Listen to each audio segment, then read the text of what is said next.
ఆయన గారు లేస్తే మీరేమో ఒకటే చూస్తారు, మైక్ ఇక్కడ కట్ అయిపోతుంది. మాకు తప్పమ్మా ఇది. మేము మాట్లాడేటప్పుడు మాకు ఎందుకు మైక్ కట్ కావాలి?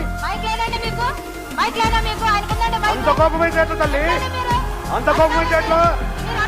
ఇప్పుడు వస్తుంది మైకు. ఉదయం నుంచి వచ్చిందా మాకు మైకు? ఉదయం నుంచి మాకు మైక్ వచ్చిందా? ఎన్నిసార్లు మా హౌస్ లో ఆర్డర్ 4 సార్లు మైక్ ఇస్తారు, ఏ పద్ధతిలో ఇస్తారు? అంత కోపం ఎందుకు మీకు అసలు? స్పీకర్ లో ఉన్న వాళ్ళు, స్పీకర్ లో ఉన్న స్పీకర్ చైర్ లో ఉన్న వాళ్ళు కోపం తీసుకోవాల్సిన రూల్ పొజిషన్ చెప్పాం. మీ రూల్ పొజిషన్ చెప్పారు, మేము కూడా చెప్పామండి. వినే ఓపిక కూడా లేకపోతే ఎట్లా అధ్యక్ష? కాదు, వినే ఓపిక ఉండదు. హౌస్ లో ఏం మాట్లాడుతున్నాడో కనీసం 2 నిమిషాలు మైక్ ఇస్తే మైక్ ఇస్తే కనీసం వినపడుతుంది. హౌస్ లో చెప్పేది మాటలు కూడా వినే ఓపిక కూడా లేకపోతే ఎట్లా అధ్యక్ష? దయచేసి కాసేపు 2 నిమిషాలు వినండి. నేను చెప్పేది కూడా 2 నిమిషాలు నేను చెప్పేది వినండి.